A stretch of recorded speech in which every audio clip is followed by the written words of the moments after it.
और आज हम बात करेंगे अपनी सेकेंड वीडियो में किसके बारे में, एलिमेंट्स ऑफ क्राइम।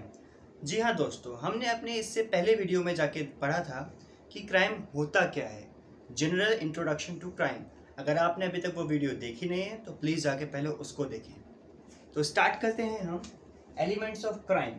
अब हमने पढ़ा है कि अगर हम कोई भी चीज़ पढ़ते हैं तो वो किस किस चीज़ से मिलकर बनी होती है, उसको जानना बहुत ही ज़रूरी होता है। तो क्राइम किस किस चीज़ से मिलकर बना होता है? जी हाँ दोस्तों, तो वो है 4 चीज़। पहला है आपका अक्यूज्ड पर्सन, दूसरा है मेंस रिया, तीसरा है एक्टस रिया और चौथा है हमारी इंजरी। तो आइए स्टार्ट करते हैं one by one. Accused person, हम सब बचपन में सीआईडी देख के बड़े हुए हैं। हम सबको पता है कि ऐसी प्रद्युमन कौन है और दरवाजे तोड़ने वाला दया, हम सब जानते हैं। तो वो सब लोग किसके पीछे भाग रहे होते हैं? कातिल कौन है? दया, कुछ तो गड़बड़ है। तो वो कातिल ही यहाँ पे अक्यूज्ड पर्सन है।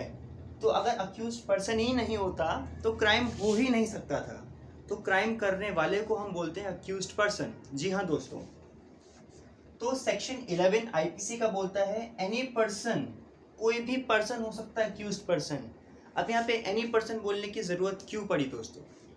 तो जैसा कि हम जानते हैं कि हमने कंपनी लॉ में पढ़ा है कि कंपनी क्या होती है। कंपनी एक ज्यूरिस्टिक पर्सन होती है, यानी कि आर्टिफिशियल पर्सन होता है।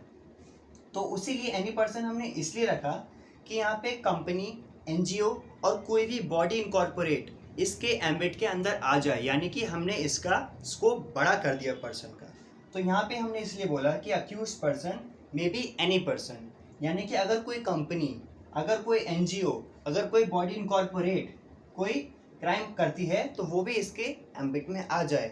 हम ये भी जानते हैं Salomon versus Salomon and corporation में हमने पढ़ा था कि कंपनी की अपनी अलग पहचान होती है, अपनी सेपरेट लीगल एंटिटी होती है।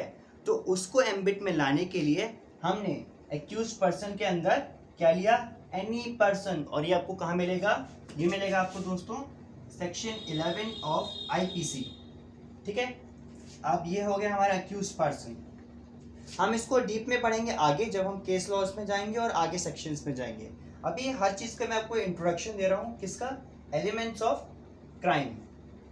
दूसरी बात आती है दोस्तों हमारा मेंस रिया। अब मेंस रिया क्या होता है?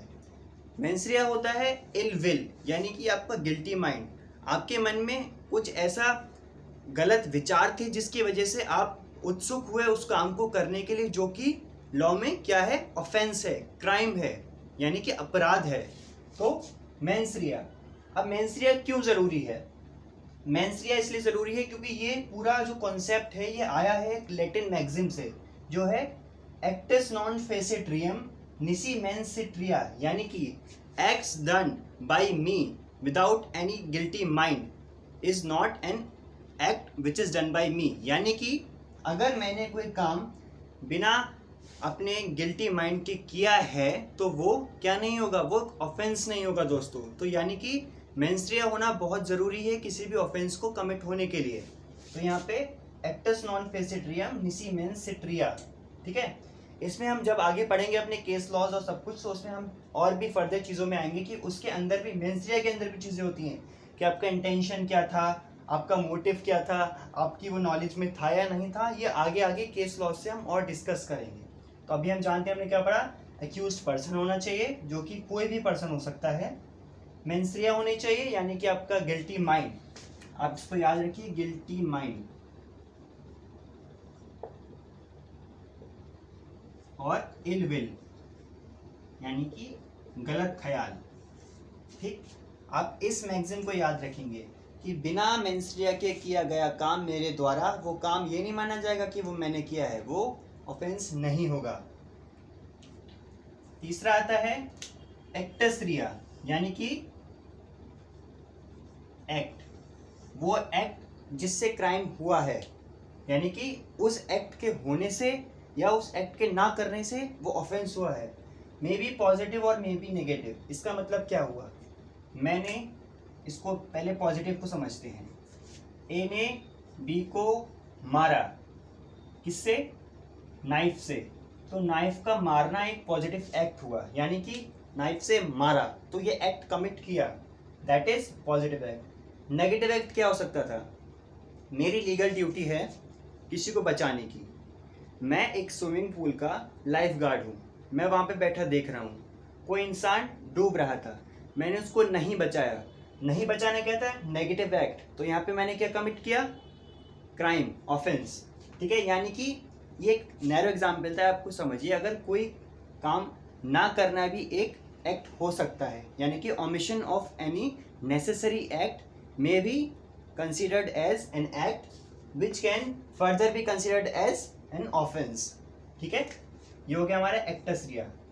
अब चौथा आता है हमारा एलिमेंट है, वो है इंजरी, यानी कि एक harm cause to a person illegally either in mind, body, reputation और प्रॉपर्टी। ये आपको डेफिनेशन मिल जाएगी सेक्शन 44 ऑफ आईपीसी में।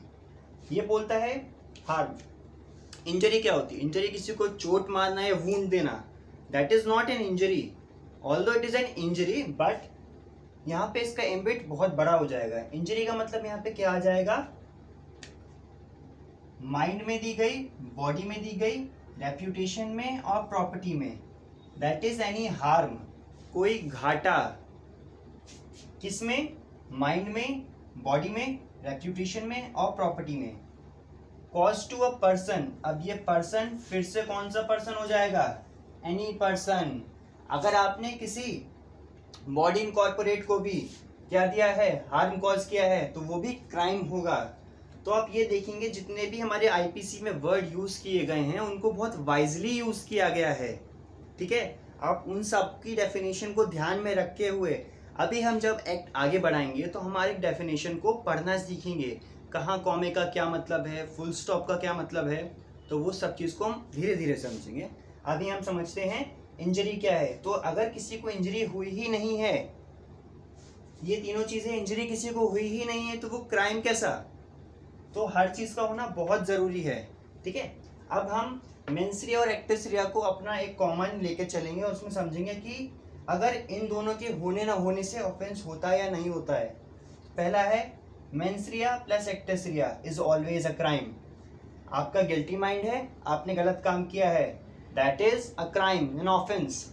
सेकेंड, आपका मेंस रिया नहीं है, यानी कि आपके इलविल नहीं है, गिल्टी माइंड नहीं है, आप कुछ गलत नहीं सोच रहे, लेकिन आपसे एक्ट हो जाता है, that is not a crime अभी के लिए। ठीक है, इसका एक्सेप्शन हम बाद में पढ़ेंगे क्या होता है। तीसरा है आपका गिल्टी माइंड है, ठीक है, प्लस आपने कोई गलती नहीं करी है, नो क्राइम। अभी कोई सत्युक्त तो नहीं है कि आपने कुछ गलत सोचा, राम राज्य भी नहीं है कि आपने गलत सोचा आपको पाप पड़ जाएगा। आपने किसी के बारे में कुछ मन में गलत सोचा कि नहीं नहीं नहीं, तो आपको सजा मिल गई, that is not an application of law here. तो यहाँ पे मेंस रिया है आपका, लेकिन अगर एक्टस रिया नहीं है तो that is not a crime. अब if either of the two is absent that is not a crime. अब इसका एक्सेप्शन हम कहाँ पढ़ेंगे? यहाँ पे। तो exception of doctrine of mains रिया क्या है? स्ट्रिक्ट लायबिलिटी और नेग्लिजेंस। जी हाँ दोस्तों, डेथ कॉज्ड बाय नेग्लिजेंस, इसका जो भी सेक्शन अप्रोप्रिएट आप मुझे कमेंट बॉक्स में बताइए क्या है उसका, ये आपका होमवर्क है। और स्ट्रिक्ट लायबिलिटी क्या था ये हम आगे बढ़ेंगे। अभी के लिए समझ लीजिए कि अगर मेंस रिया ना हो लेकिन आपने कुछ एक्ट किया है बिना गलती के, आपने गलती की है बिना अपने इल विल के, तो दैट इज एन ऑफेंस। ये था एक्सेप्शन किसका? हमारा मेंस रिया का, यानी कि principle against rule of common law. Common law बोलता था ये जो रूल है ये कॉमन लॉ का रूल है, जज मेड लॉ, कि गलती नहीं है, गलती की है प्लस आपने मन में गलत ख्याल नहीं है तो क्राइम नहीं होगा। तो इसका एक्सेप्शन है, क्या है? Strict liability is an exception to the doctrine of mains rea. तो हमने आज क्या पढ़ा? एलिमेंट्स पढ़े क्राइम के, क्या क्या? अक्यूज्ड पर्सन होना चाहिए, मेंस रिया होना चाहिए, एक्टस रिया होना चाहिए और इंजरी होनी चाहिए। Accused person may be any person, section 11 को रेफर करेंगे हम यहाँ पे। मेंस रिया इलविल होनी चाहिए, ये मैक्सिम है, ये फर्दर उसके पार्ट्स हैं। ठीक है, फिर एक्टस रिया, एक्ट कैसा होना चाहिए? पॉजिटिव और नेगेटिव। पॉजिटिव में क्या? कुछ करना, नेगेटिव में दैट इज ओमिशन, कुछ ना करना, जिसके लिए आप लीगली बाउंड हो करने के लिए। नेक्स्ट है इंजरी होनी चाहिए, सेक्शन 44 ऑफ आईपीसी में इंजरी डिफाइन है। ये पर्सन यहाँ पे जो हमने यूज किया है वो सेक्शन 11 को रेफर करेंगे यहाँ पे। और कैसी इंजरी? माइंड में, बॉडी में, रेप्यूटेशन में और प्रॉपर्टी में।